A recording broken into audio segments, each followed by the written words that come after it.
First of all, we appreciate everybody coming out. We try to put on a lot of these classes and just try to be informative more than anything, just giving everybody an opportunity to learn things or answer some questions or see where we can help. First of all, I'm gonna hand this around. You okay with that? Just sign that up for us really quick and get that taken care of. So, class we're doing today is screen printing on polyester. We always, we talk to a lot of people in the industry. It seems to be kind of a big deal. It's hit or miss. Some people are either really good at it. Some people are think they're really good at it, and then other people just are terrible at it. So we want to find out, you know, if there's any questions out there that we need to be addressing. And we've got our guy Ryan Jobert over here. Amazing. He's got plenty of experience and knowledge, and I'm going to hype him up really, really high just to get everything out of him. He's the best ever. Yeah. He's the best thing to ever happen and all this. So, just the big thing is just pick his brain. You know, he'll give you a lot of information, but if you have questions, just make sure that you get them addressed and answered.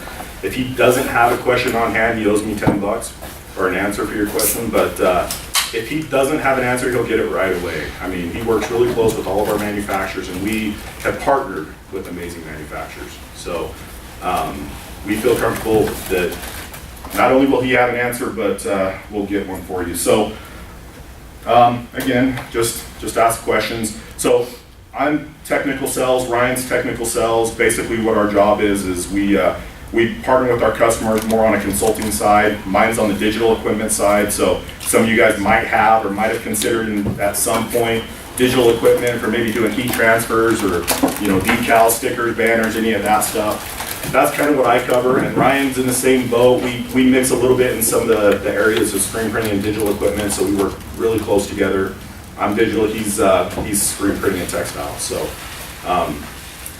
he's gonna dive in on this. If you guys have any equipment questions, feel free to ask me, Ryan, but he's gonna dive in deep on this, and we might even hit on a little bit. One of the areas that we're moving into this year is dye sublimation. So I don't know how much you guys know about that, but if you have any questions on that, let's talk a little bit. But we might hit on that a little bit in this class as well. So, but really quick, by the way, if you don't know me, my name's Adam Towell. I'm our service manager here, so I'm in charge of all the service on the equipment that we sell. The company that we partnered up with Silkscreen the screen presses is M&R, and they have their own service department, so we don't really service a lot of the Silkscreen stuff. So my crew handles our digital side. So if any of you guys have questions about that stuff too as well. But really, I'm in here just to click this button. So, but I'm very qualified to do that. So that's why we hired you. That's why they hired me. Click the button. Good. All right, so just a quick background. My name is Ryan Jobert. I started in the print industry about 12 years ago. Just manual printing, one-color stuff, mostly numbers. Eventually got into a production management position with a company that was doing lanyard printing, and kind of developed their textile department. They had some of their own performance line that we printed on, so hence the polyester class. The majority of what I've done in printing is on polyester, whether it's 100%, blinds, things like that. Worked at that place running production until I graduated college, and then worked as a regional manager for M&R. Covered 7 states in Western Canada, so traveled quite a bit. Anything from the garage shop all the way up to Nike contractors, and everything in between. So if I haven't physically done the work, I've seen it done. So like I said, if you've got questions and I can't answer them, hopefully I have a resource that can help. So I know that a lot of the struggle in printing is polyester. It happens all the way from the garage to the contract guys doing the Nike work, stuff like that. So it's definitely something we wanted to touch on with you guys. So through the presentation, bring up certain things. If you've got questions during, you need something explained in more detail, please raise your hand. Kind of want this to be as casual as possible. This is an opportunity for you to ask questions. Maybe there's struggles or things you're coming up against, with a current job or something like that. I can definitely, hopefully, point you in the right direction. So, exactly. That's a big portion of what these classes are really all about. If any of you seen like the logo that we're pushing or the model we're pushing right now is Elevate. And we're trying to help our customers, not only the ones that are already doing it, but maybe people that are interested in doing it, or maybe trying to expand their own company, right? So we're trying to get everybody kind of the base. This isn't the all in-depth, I mean, running the equipment, everything like that, but we're giving everybody a base point, but really some of that feedback coming back to us from you guys will help us guide our next classes, right? What we're gonna do in the future, how we're gonna handle some of these, because not everybody's gonna want the base point. Just like when we do like vehicle wrap classes, we do, on occasion, we'll do some printing digital classes. But we like to at least have a starting point so we know where we're at and then expand from there. So the next class, we may be pulling springs or whatever it is we're doing, but you know, that's cool though, that, you know, some of us aren't there yet, but we're looking at different avenues. So very cool. All right, you get started. Is that cute? Button. Button. Got it. All right, so the things that I'd like to cover through the presentation, if there's things, like I said, that come up, please feel free to ask questions. So just do a real quick overview of polyester, just kind of touching on the dye process, things like that, things to be aware of, so as you're printing. Terms you might hear on the ballot, there's terms that come up with polyester printing, so if you're struggling with something, someone will say, hey, is it doing this or that, so do some education on what you might hear. Different heat sources to pay attention to, so flashes, dryers, you know, different things to tone back on that. Possible ink solutions, and I say possible only because there's really not an ink in the world right now that could solve a horrible polyester problem. So they're definitely working on it, doing their best, but as you'll learn through the presentation, if polyesters are not, if things aren't done correctly to it, it's going to be a nightmare no matter what ink you use. And I see some head shakes. And then just other little things that some people can neglect sometimes. I like to touch a little bit on mesh count, squeegee pressure. We'll talk about stencil thickness, how that helps in deposit, things like that. And then really I'd like to just open it up at the end to either questions that have to do with polyester or really just any questions in screen printing so we can maybe figure out what another class should be for you guys. So, all right, Adam, go ahead. So just real quick, behind the scenes of polyester. It's a synthetic, it's a man-made material. The main thing I wanted to touch on was the cuticle effect. So when you're going through the dye process for polyester, they're coming from overseas usually. There's two types, there's thread dyed and vat dyed. The vat dyed is just a finished product. They take a sheet, they take a shirt, whatever, they put it in a heated dye and do it that way. The cuticle is important because what happens is when the polyester hits a certain temperature, that cuticle opens up and accepts the dye. So us as printers, what we're struggling with is re-hitting that temperature and opening the cuticle to release the dye. So just being mindful of those things. Sometimes you can get in touch with the manufacturer, whether it's a Sport Tech, an A4, something like that, and say, hey, what are you heat setting your dyes at? You'll find that most struggles are red, maroon, blacks, things like that, or dingier ink, or turning pink on whites and things like that. But the manufacturers are open to those conversations. You can always ask, do you have a dye set or do you have a heat set for it so I know at least what I'm dealing with. The dye process, 266 degrees for 30 minutes. So we're curing at 320 and they're heat setting at 266. Now there are agents, there are chemicals they do to kind of seal the fibers, but too much more over that 320 and then you'll start to see some issues. So I'm sure you come across it. Good. Any questions so far? Just some of the terms that you're going to hear, dye migration or dispersion. So the process in which the dye is beginning to penetrate the ink. So what's happening is you've hit that heat point that opens that cuticle and now that solid state is turned to a gas and it's outgassing through the dye or through the ink that you put down. So depending on how thick your deposit is, if you're to kind of blow up that shirt and then look at it and see how thick that ink is, it probably migrates almost every time. It just depends on how much it migrates to the ink, whether you're going to see it or not. I'll pass this one around. This is a shirt that I kind of purposefully had them cook, but you'll see the white ink turning pink. We just kind of jack the dryer up just to kind of get that cuticle open and outgas for us. If it's not happening out of the dryer, right? If you're stacking a dryer, ink looks great, you're stacking shirts. Maybe the customer sees it a couple days later in transit, they open a box, it's paint green. That could be from hot stacking. You've taken a hot garment and stacked it on top, retaining heat, and it's going to cause either a ghost image on the reverse side, or it's going to cause outgassing, and you're going to get your ink to change. It's going to change color. So it's being mindful of those things too. Some of the smaller shops, garage shops, may have a small dryer, and so letting it fall in a bucket or instantly stacking shirts on top of each other when they're warm can start that migration process. So just keeping those things in mind. Bigger shops tend to have a little more out feet on their dryer section, and so maybe they've got 8 feet or 12 feet and it has some time to cool down. But if not, just don't stack right out of the dryer. Stack them side by side, maybe 5 wide. Give them some time to cool, have a fan blow over them or something like that. That can definitely help in the process. So just, I don't know much about silkscreen side, so I'm gonna ask some questions too. Is there specific brands or t-shirts or whatever that are better for keeping dye migration from happening? Or I mean, we're battling across the board just because of the way they're made. You know, it's almost across the board. I'd say some of the bad ones to deal with can be A4. And I'm not trying to bash on them, but a lot of times, it's a less expensive product or a cheap product, and so sometimes you get cheap results. You guys printing today would know best. I know that there's new products out in the market. Nike has a Legends fabric, which is a recycled polyester, which from what I hear is an absolute nightmare to print.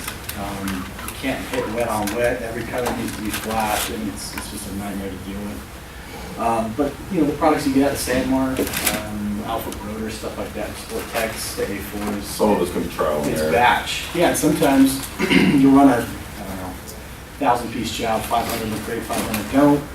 You look at it, get some kind of lot number, talk to the manufacturer, and you realize that some came from China and some came from Honduras. Sometimes you can track. I know that whenever I got a batch out of Honduras, it was just a nightmare to print. So I didn't print it. Send it back or let the manufacturer know, hey, don't ship me anything from this area. They're having problems with their heat set.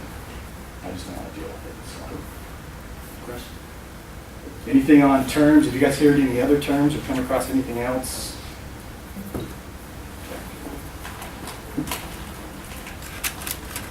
All right, so we'll touch a little bit on the 3 heat sources, flash, pallets, dryer. The obvious 2 are the flash and dryer, but sometimes people neglect the pallet heat, so we'll touch on that as well. So. All right, so for flashes, you've got infrared, and you've got quartz. Infrared's just a heat coil. It's kind of an all-on or all-off. So if you're currently running with a flash, kind of turn on in the morning, let it hit its temperature. Usually panel heat, if you can't adjust your temperature, it's about 1,000 degrees. So it's just being mindful of the tools you're using.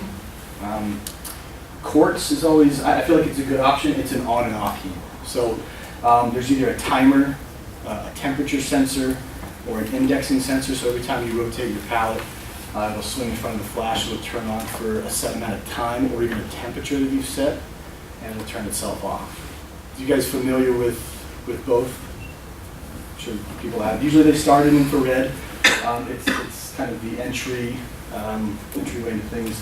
It used to be the solution as far as decent flashing on polyester, but I know quartz has gone to medium wavelength, and so they're flashing a lot better. You're not having the scorch issues before you actually gel your inks. And another nice thing for these types of flashes is if you're running a chest print or something upper, you can turn off the lower phases or the lower bulbs. What happens is the ink's absorbing, and so is the garment you're printing on at different rates. And so you may scorch the bottom of a shirt, a synthetic shirt, before that ink is gelled enough. So it's nice to have some of those features. That definitely helps in the process.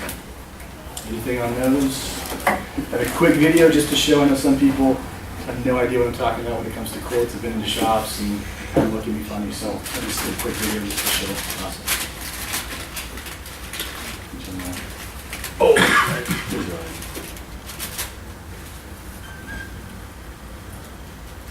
sorry. What's going on here? Okay, I'm not qualified to do We it. don't pay you much for this.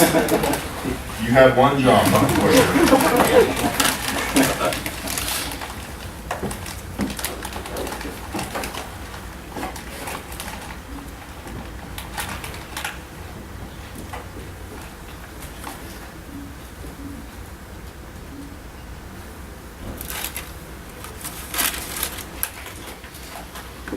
I did it now. Oh, there we go. Is the surface volume up? Is your volume up all the way on your surface?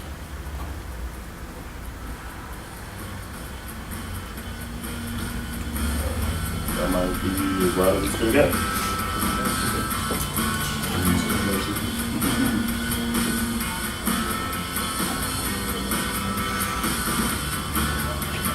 Is that the quartz? Yep. Close flash.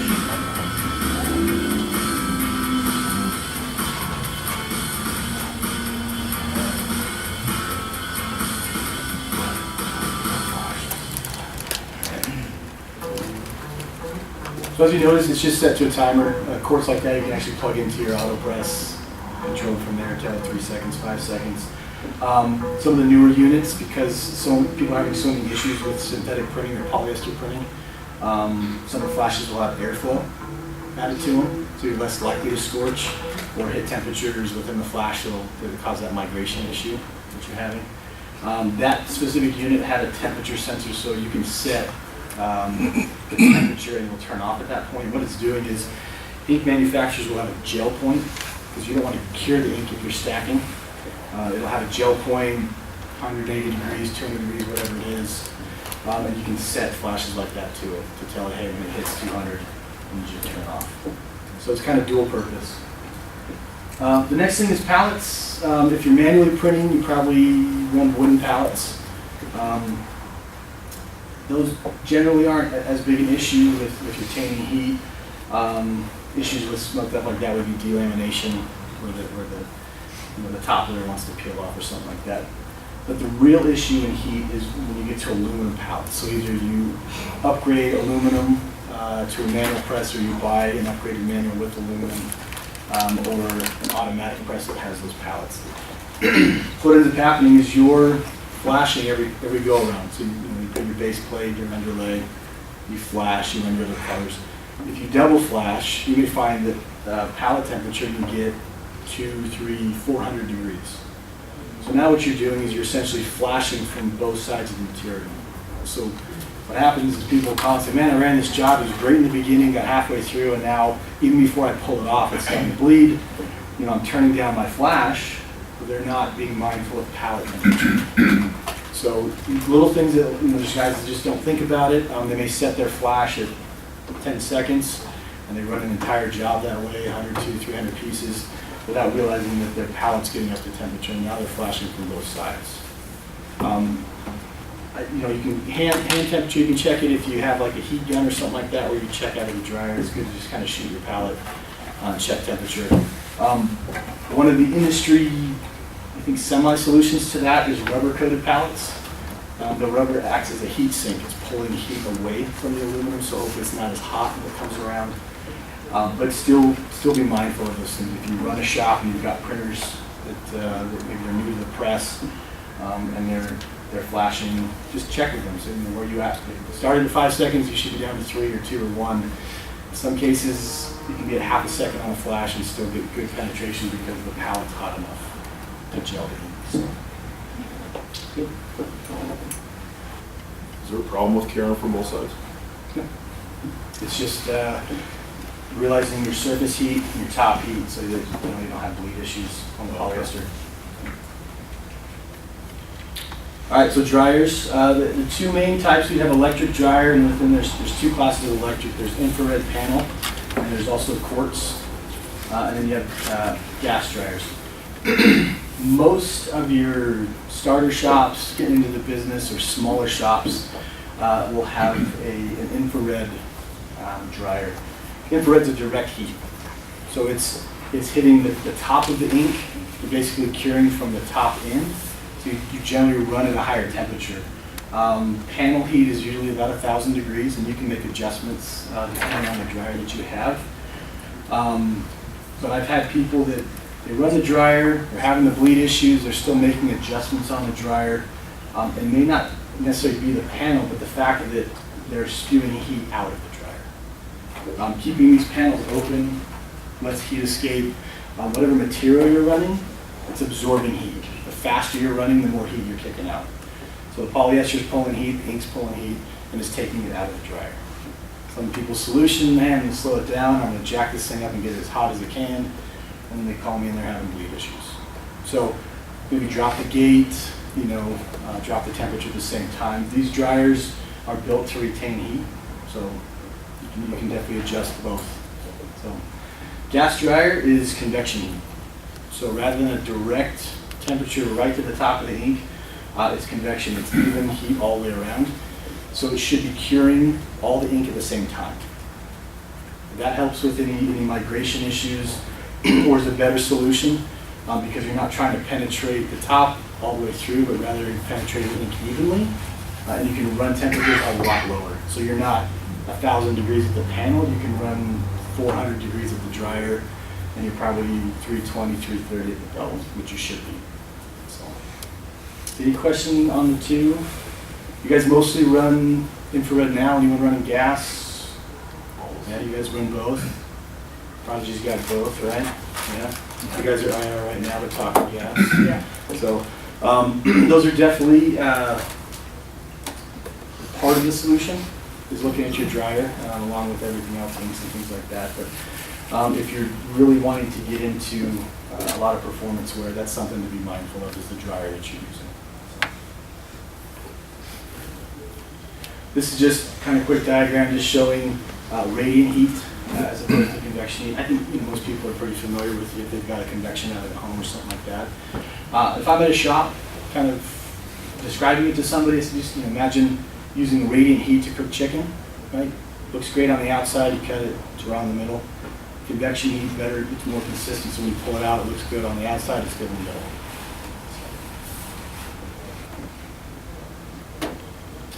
All right, ink.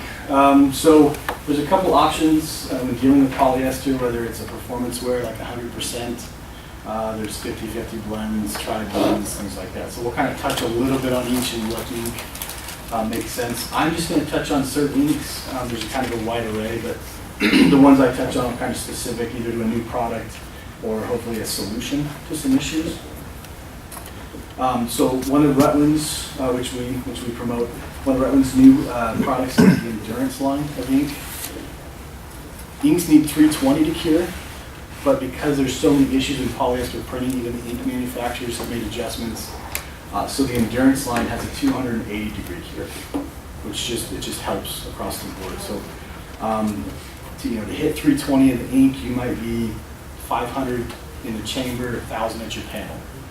So if you can lower those things and make those adjustments, you're less likely to bleed, or it's at least a kind of a step in the right direction. Especially if you combine things. If you're running an Endurance ink with a gas dryer, you better your odds. So for the extremely finicky polyesters, there is a barrier gray. It's a gray color just because of the chemistry.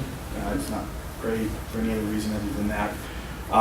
But if you are fighting the maroons or the red A4s and they just bleed through any poly ink you're using, barrier gray is a good solution.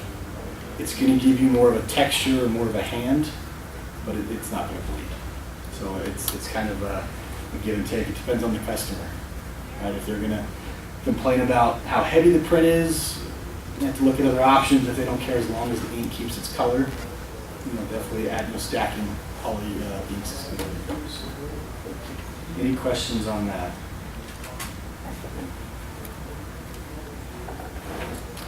All right, so blended shirts, 50-50. There's also 80-20s and things like that, but the more polyester there is, the more likely it is to bleed. So I think one of the more popular inks, at least in our market, is the Street Fighter. It's a thicker ink, and so it runs, generally we would say the highest mesh we want to run is a 230. Great ink deposit, it works really well for most customers. If you are running on maybe a cheaper blended shirt and you're having flash issues or something like that, another new solution from Rutland is its Silky line. it's a quick flash ink. It's a 2 to 3 second quick hit. There'll be guys that come back and say, hey, I'm scorching the bottom of the shirt, and it's still tacky. I would recommend the Silky so they can get the quick flash, get the nice gel that they need without kind of scorching the shirt. So, and it's creamier. It's a little more marshmallow fluff is kind of how I like to term those things. It's leans more towards like a cotton ink, which is really good to work with. And because of that consistency, you can run higher mesh count. So if you are doing a detailed image on an endurance shirt, Ragnar runs some cool something, or they're doing logos on the back or sponsors on the back, that gives you an opportunity to run a higher mesh and keep some detail. So yeah. So it's something like the Street Fighter, if you're printing it manually, that's going to break your arms? It's not going to be as bad as like a full poly ink. Yeah. But even then, I'd probably do the Silky. It's just creamier consistency.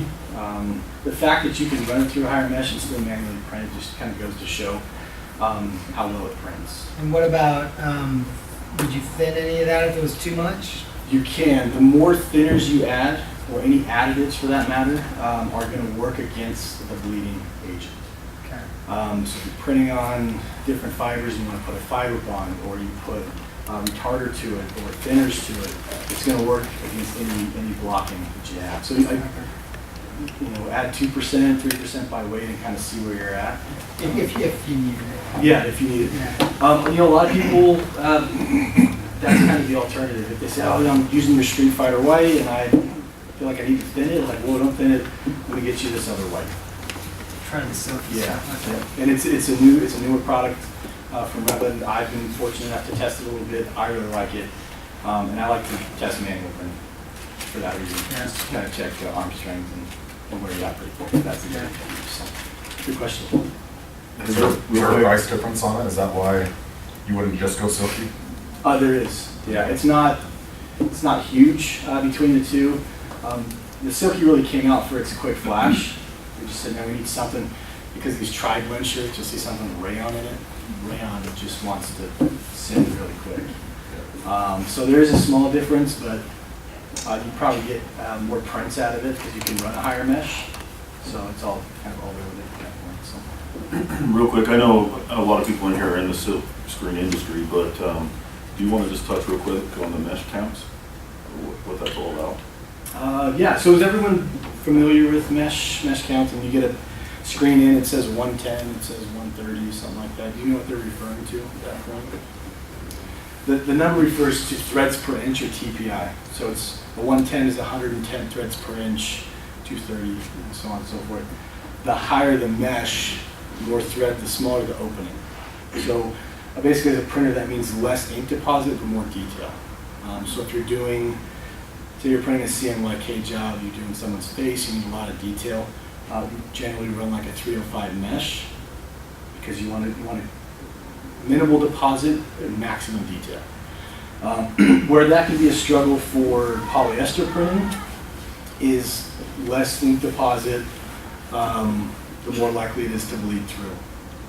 Right? Thicker the ink, you're less likely to see that dye come through the top. So meshes play a factor.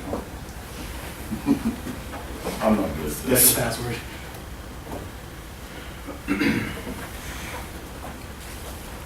Yeah, so any questions there? Most people understand mesh. There's two numbers to mesh. There's threads per inch and then there's micron thickness. So if you ever run across the second number, it's just referring to the thickness of the thread.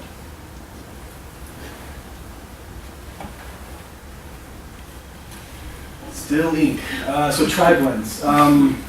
There's a couple different options. It really depends on your customer. They want to run a tri-blend, they want it soft and bright and the nightmare that they want printed on it.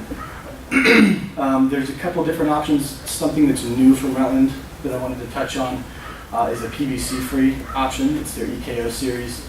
It can be a little finicky to print with. You can't do wet-on-wet printing with it. But if someone's looking for a nice bright color, or you have to Pantone match, for Coca-Cola or something, and they want it on a performance shirt, the EKO series would probably be your best bet. Has anyone ever heard of it, dealt with it? Yeah, why is that my best bet? It prints similar to like a water base. So it's not as heavy to the texture. So even you can run higher mesh counts, but you're still going to be able to block the dyes in it, particularly because there's a barrier black.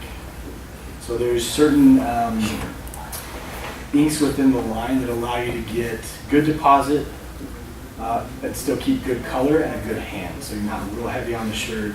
You know, if we're trying to get good color, good opacity on a print for polyester, you're stacking whites, or you're hitting whites and then you're putting reds on top or blues on top just to keep good color.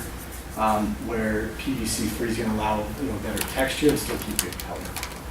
The line really launched. I think it was Nike or somebody that kind of said, "Hey, we like the Plastisol look, we don't like the feel, and we need it to not be PVC." So there's some bigger companies kind of dictating the direction of the market. So it's a great product. I've seen good prints off of it, but the no wet on wet can sometimes be a hang up for people. You're flashing every color. So.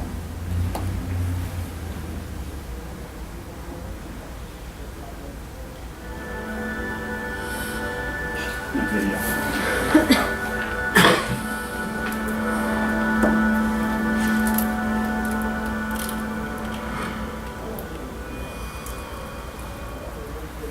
In our industry, white plastisol has quite a few jobs to do. Often the first, if not the only ink printed, white ink has the burden of matting down shirt fibers, providing opacity, fighting dye migration, and backing most of the other colors in your design. On top of all this, we still want the ink to be as soft as it can possibly be. Many successful prints hinge on our white ink doing its job and doing it well. With so much responsibility riding on your selection, it can be difficult to determine which white ink is the best choice for your shop. The sad truth is, with so many different substrates being printed these days, one white ink cannot be optimized to be best for every fabric that makes its way to your press. This video aims to clear the confusion and give you some direction when facing these choices. Let's begin with 100% cotton shirts.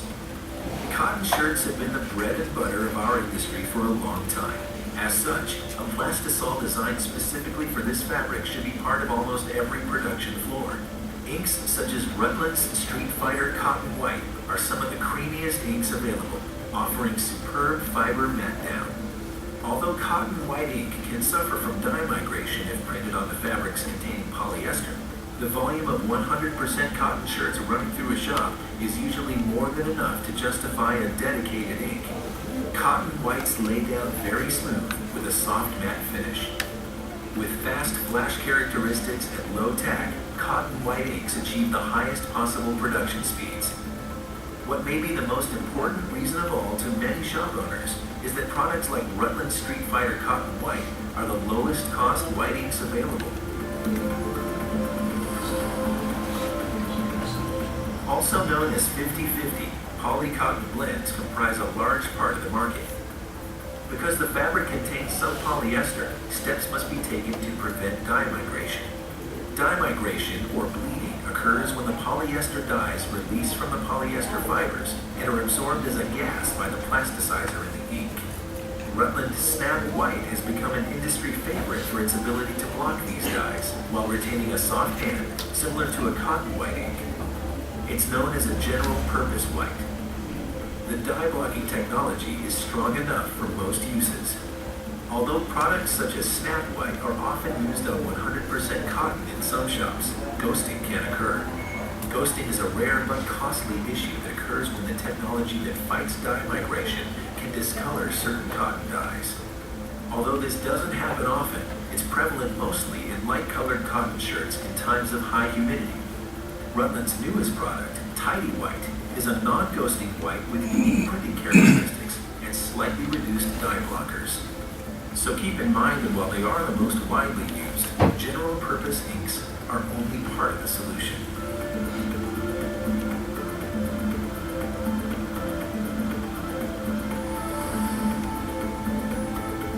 Polyester is the fabric that causes printers the most headaches. Because of the way heat is used to set the dyes in polyester, heat can also cause the dyes to release.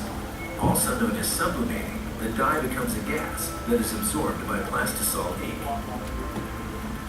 Dye migration is often visible at the end of the dryer, but the full effect can sometimes take days or weeks to become apparent.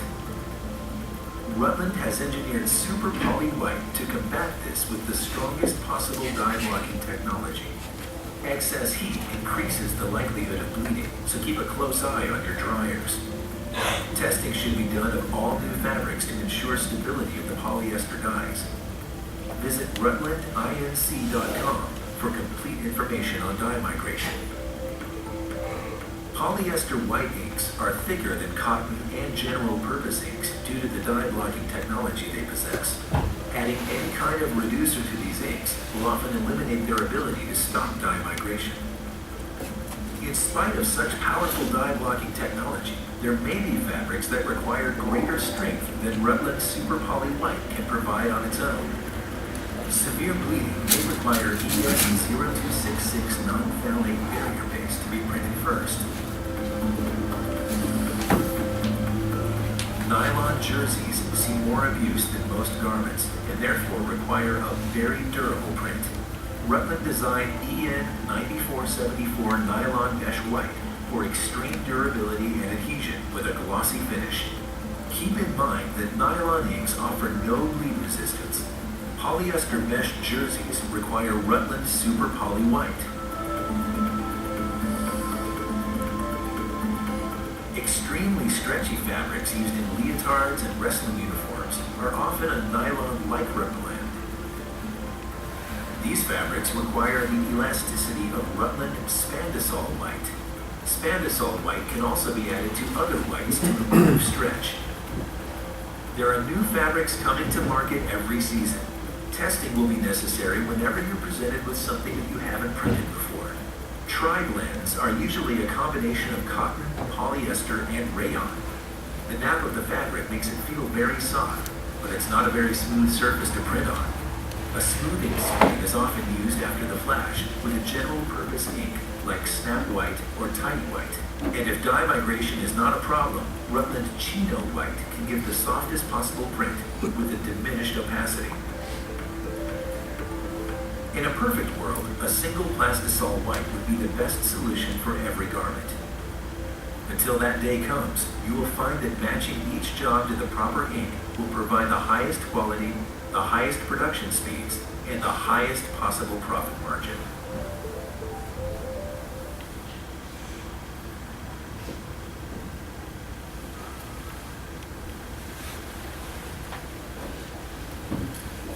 Good, so we've talked ink, we've talked heat sources. Another thing that to keep in mind is pressure. Obviously, you can regulate squeegee pressure with an automatic press a lot better than manually printing, but it's just keeping that in mind. And I say pressure because some people will say, oh, well, the polyester is bleeding, I'm having issues with my ink or something. Go down and take a look. And actually, we did it on this shirt too, purposefully. We have kind of double pass, but you can kind of see it coming through. So part of this would have been dye migration, and part of this would have been us pushing the ink through the garment to make that show. So even before you get it off the press, ink could look like this because you pushed the ink all the way through. So keeping that in mind. Ideally, you want to keep the ink on the surface, right on top. So if you do have any bleed issues, you've got enough ink to kind of cover that migration. Some people kind of just slam it on there. They're using low mesh, they're putting a ton of ink down, they're pushing it through the material, and it's a mess before they even get it to the dryer. So keep those things in mind. It's not about just slamming the ink on there. It'd be nice, just a nice deposit right on top. So, like I said, it can be difficult. It's easier, I think, with an auto because you can go in and adjust your regulator, but manually printing, maybe do 2 light passes rather than 1 full pass, with full strength, and kind of blow it out. So. We talked mesh. Did anyone have any mesh questions? Pretty straightforward on that. So. Okay. And then emulsion. I think one of those things that people don't think about. I was in a shop the other day explaining to them that the mesh shouldn't be hitting the material. And I think this diagram explains it very well.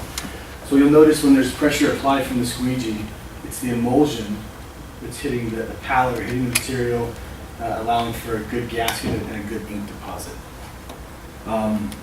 Having a good stencil thickness, good ink deposit is all part of the process to make sure that if you are going to have any bleed issues, you have the right amount of ink on there to help prevent from full penetration. If the emulsion's not on correctly, it's too thin, you don't have that nice good gasket, you're going to lose detail in the image, but you're also not going to get good lay down, and then you'll start to see some problems anyways. So, and those vary as far as what a good stencil is. It depends on the ink you're using, the thickness or the viscosity of the ink, and then the mesh count. Sometimes you coat a 1 and 1 or 2 and 2. It just depends on, I guess, the end result or what the end product needs to be. But just keeping that in mind. There's a lot of people that, when I talk emulsion with them, when I talk gasket or I talk stencil thickness, it's kind of, they have no idea what I'm talking about. And I think that's super important to remember. So, any questions on emulsion? Okay. Any questions on polyester? Actually just synthetics, rayon, nylon, any struggles you come across recently? Like I said, I probably haven't printed, like really printed in about a year. I spend a lot of time helping customers and trying to work with them on stuff. We try to do on press, but I don't do the day-to-day. So you guys are out there every day dealing with it, getting bad batches in, trying to figure out solutions. So if there's something that I didn't cover, or you have questions on something, please ask it now. If not, grab a card. I'd be more than happy to come to your shop and work on it that way. So. Good? Yeah? Yeah. Okay, so how come why would you do wet on wet, and what's the, what we're doing it wet and then flashing each time, what's the wet on wet? Wet on wet printing is just exactly how it sounds. It's one color after another, rather than flashing and semi-curing or gelling in between. It's especially crucial in polyester printing. If you're running a multiple color job, 5 or 6 colors on it, you don't want to flash in between each color. Flashing would be nice because then it keeps better detail to the image, but you're just adding more heat. I always try to do jobs with a max of 2 flashes when I was running polyester. So you can do your base coat or your white lay down, flash, do some colors, flash again. It just depends on how the image is coming out. But the more heat you add to it, the more likely you are to see that migration. And if it's starting on press or even getting close on press, it's likely to happen through the dryer once you've done and pulled it. So some of the inks, like the poly inks and stuff, are they more expensive than like a cotton ink? Yeah. So if you're gonna do a poly, can you do a poly base and then a cotton ink over the top to a little bit less money? Or Yeah, a lot of times people will put like a poly lay down, a poly underlay, and then put low bleeds on top because that low bleed's easier to work with, and it still has the blocking agent in it. If you want to be so bold as to put down like a poly lay down and then just put a straight cotton white or cotton color on top, be my guess. It's always good to sample things. I know polyester inks can be tough to deal with. I know when I first started out, it was like printing taffy. This stuff was just a struggle. You left the screen and pulled fibers with it, and it was just a mess to deal with. So ink companies are definitely doing what they can to make it easier to work with, but I feel like there's no right way to do it. Some guys will low bleed everything and they get away with it. Some guys poly and then low bleed on top and get away with it. It depends on how you're measuring everything else, how your mesh counts, your ink deposit, what dryer you're using. All those things come into play. That barrier ink there, does that come in different colors? So the barrier gray is as is. It's just, and the gray itself is the chemistry. Like when we talked to Redland, says it was gray for a particular reason. He said no, it's just the chemistry. then you can print on top of it. Yep. Yep. I know sometimes if colors end up stacking on top, if white gets on a black, it can kind of dingy it. But barrier gray, and then through the eco line, the 100% poly black barrier doesn't have any issues. You still keep great color. You can put white right on top. You flash it, obviously, but you can stack colors on top just fine. So it's going to give you more of a hand, like a feel to your print, because you're stacking so many colors. You would do barrier, flash, white, flash, and then colors.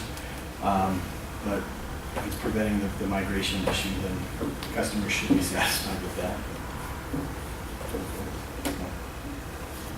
Good questions. Anything else? Anything outside of polyester? You want to have any other print questions? Anything likely to touch on while we're here? If we had another class, what are some struggles? What are some things you want to learn? You know, we talked about doing some more hands-on type stuff, you know, manual printing and stuff like that with customers. So if there's something that sparks an interest, let us know. I know, like, I mean, I follow Ryan and they're on competitor. They do like screen printing classes. Do you guys do that kind of stuff here? We're putting something together. Yeah, We're talking about putting we're together a together right 2-day now. course. Are you? Oh, cool. Yep. There seems to be a lot of need for it. I've got a lot of customers, you know, before I leave their shops, is there anything you need from me? Like, yeah, I need a printer. It seems Yeah, to I be mean, everybody. I mean, like, you know, I can print myself. I'm a one-man show, but I don't trust people printing my stuff. And it would be great to send somebody like that I'm contemplating working with to something like that to give them a good base, start to finish. Yeah. And that's good basic feedback. concepts. So I think what we talked about is hosting 2-day classes, you know, all day, be a 9 to 5. Yeah. We would start from coating screens all the way to a finished product. But then also, since it'd be local, we could offer specific training. So if you said, man, I'm really having a hard time with this part of something, or, you know, I feel like customers want a softer feel and I want to get away from plastisol and start running water-based prints. All right, That'd be pretty cool, let's do that. Specialty printing, foils are starting to come back. Flock is starting to come back. Simulated process. There it is. I'm just saying. It's happening, right? And so if I don't have the knowledge, the idea is to bring, you know, someone that I know that wants to come help on those processes. But we're kind of a small market for water-based. I think I have like 5 printers in the state that really like to use it. One in particular that's like 90% of what they do is discharge and water-based printing. But it's gaining some traction. So we want to be able to offer those trainings to you guys and really help you grow your business in the right direction. So yeah. Anything else? Well, that was it for what I had. I know it's not a full hour and a half, but I do really appreciate you guys coming. I appreciate the opportunity to come up. I don't know everything in the industry, so you know, if something comes up, you know, please give me a shot at it. If I don't know, I'm not going to BS it. I'm going to give you the right answers from somebody. I was fortunate to travel, you know, some decent states that do quite a bit of printing, so if something sparks an interest, you see something online you want to try, let me know and I'd love to come help you. Yeah. Can you touch a little more on that spandesol white? I'm not familiar with that one. Yeah, so lycra, spandex, all that stretchy material, even some of the new polyesters, the Legends fabric has some stretch to it. There's either a spandesol white, which is going to give you stretch, or a spandesol additive. Yep. I'd have to double check. Some additives have a hot life to it. You may throw like a fiber bond and you've got 6 to 8 hours to print it and it's garbage. I'd have to double check on the spandesol additive. But yeah, if you're running against anything with stretch, I would definitely either look at the white or just looking at additives if you're running color. Just add it to, you know, whatever Pantones you're running. Yeah. Oh, and you know, and along with that, I don't know if people here, you know, you run into one color jobs, minimal quantity. That spandesol is also in like easy week products. So if you're doing heat transfers, if you're heat transferring on a performance fabric, that's an option too.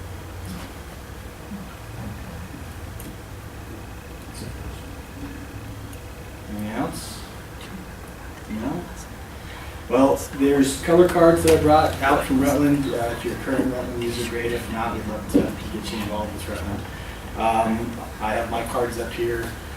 I'd be more than happy to show up at your place of work and help with anything I can. I'm good at pull shirts, stack shirts, mix ink. That's all right. You need to hire somebody, you got somebody. So, You got a class. Nice. yeah, if you're running a job and something happens, call me. My wife knows that my job is 24 hours a day, 7 days a week. At least she tells me she knows. She knows that she knows. So, I work really well with your text message, so if I'm in an encounter with somebody else, I'll jump on, text you back, or shoot you a call or something, and we'll work through it. I live here local, so I'll drive wherever I need to drive to, from, we were in Boise last week, and to St. Joy, I don't go anywhere. So, I'm here to help. I'm kind of goofy for the industry, really love screen printing. I'm sure to you guys it's a job right now, but just if you think about what you're doing, it's pretty cool. And it's kind of neat to go through a store and see your product on the shelf, or check out at the local grocery and somebody wearing their shirts, kind of nice. So I'm here to help wherever I can. Anything else? And the big thing is, just to kind of point on that, just make sure, don't wait for classes to pop up. If you have any questions, you need any info, talk to Ryan. If you have feedback on classes you want to see, just like the setting up trainings and stuff like that, make sure you shoot them over so that we can do it. We're always open to that. We're always trying to find ways that we can add value to the customer's business, like Adam pointed on with Elevate. Our big thing is just, we've taken so many shops and so many companies from the garage or a storage unit, and you name it, man. We've seen some back of somebody's trunk, whatever. We've taken them from that. We've seen some of the biggest accounts come out of that, and we're here to help, So however we can help drive your business, however we can support you. We partnered up with manufacturers. That's why we go with Rutland. That's why we go with M&R. M&R, might be a little more expensive on the equipment side, but there's value behind that, I guarantee it. So when you're talking equipment and you're looking at it, that's why we went that road. But really, it's the service and support and the backing that those manufacturers give us that we can turn around and give back to you. So we travel with those guys. They come into town. We'd be more than happy to bring them into your shop. We'd answer your questions. They're all cell phone, call away, and we get them all day long. And they're kind of in the same boat. I don't know if they ever said they work 24 hours a day, but we put them to the test all the time. We check them. And so we have a lot of support behind us, and we want to translate that and give that to you guys and support you. So just make sure, just hit us up anytime, all the time, get questions answered, let us help you in your processes, and then we'll keep putting on classes, and hopefully we can help you guys grow. So. Is there any possibility of you guys doing some front-end stuff? Like, I do a lot of artwork prep for other mediums, but as far as, I've got a lot of clients that are starting to ask me to do artwork prep for screen printing, and I would be really interested in. Oh, so color separation. Yeah, color steps, Yeah, and yeah. some of the tricks for getting stuff ready for screen printing. That's not my area of expertise, but I know somebody that does it really well. They can even touch on simulated process type stuff. So from a job that looks like 14 colors can be printed in 6, depending on how you're blending things. So we work through that, color separation, I'd be extremely interested in Yeah, okay. That's good. That's good feedback. We want to help from, like I said, from the art room to coating the screen, burning the screen, on press, off press. We want to help through the process. So if there's certain things that you feel like you're struggling with, we either try for a class or like an on-site training. So, Would you add a low cure additive to one of those to bring the temperature down when you're...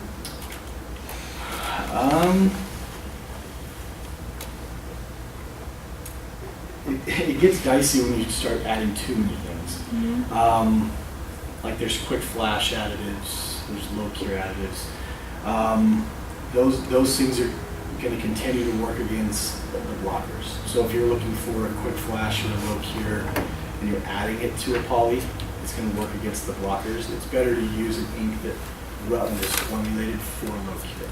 So like the Endurance line is a 280. I wouldn't put anything to it, just for fear of messing with the chemistry on it.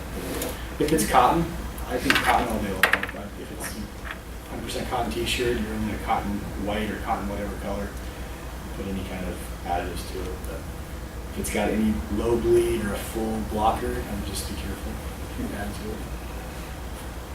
The biggest problem we run into isn't bleed so much as it is texture. We'll sometimes get polyester shirts that have like a softer feel. They feel like a cotton. They're 100% polyester, but they have like a cotton feel, or a cotton shirt that's a lot smoother or a lot rougher. And the problem we get is getting a nice soft print on those with the specified ink for that type of shirt. We'll run polyester ink on those, and they'll be really rough. Do you have any classes or? So are you getting like an orange peel kind of effect with the ink, or is it fibers pulling? Fibers pulling, and we've switched to using different inks for, like Snap or Tidy or anything like that, but we run into having all these different kinds of inks to run on the same type of fabric. And where you have the classes or anything that would cover the specific inks to use on specific textures. Something like that, to me, that will sound a simple fix. You want to map the fibers down. So there's some inks that you can do, thinner inks, but the best thing to do after you lay that ink down, flash it, is do something called a smash plate. So either a screen that has a roller in place of a squeegee, or if you've got a squeegee, you put like a gel or some kind of lubricant in the screen so you don't tear it. But the ink is still tacky enough that when you hit the smash plate over it, it completely mats down the fibers. If it's a really bad fabric, I've known people to print the entire job, run it through the dryer, and then heat press it afterwards. Just take like a Teflon sheet or something like that between the top of the press and the ink. But if they don't have a smash plate, they maxed out colors. Like I've got an 8-color press, I'm running 7 colors in the flash. Smash plate isn't an option. You can heat press the fibers after. If it's ink deposit, I would up your mesh counts. The more ink you lay down, every time it hits that next screen, it's going to want to pull. So you'll get orange peel, or that ink is so thick it wants to pull the fibers. So just maybe less ink deposit. So those are the things that there wouldn't necessarily be a full class on. I would love to just come out, say, all right, let's run a 2 or 3 color job. Let's run a smash plate and see what ink makes the most sense for whatever material you're putting on. Good. Anything else? I'm a phone call away, so appreciate your guys' time coming down here. And if you think of something, holler at me. There's got cards up here. And thank you so much. Appreciate it. Thank you. You don't have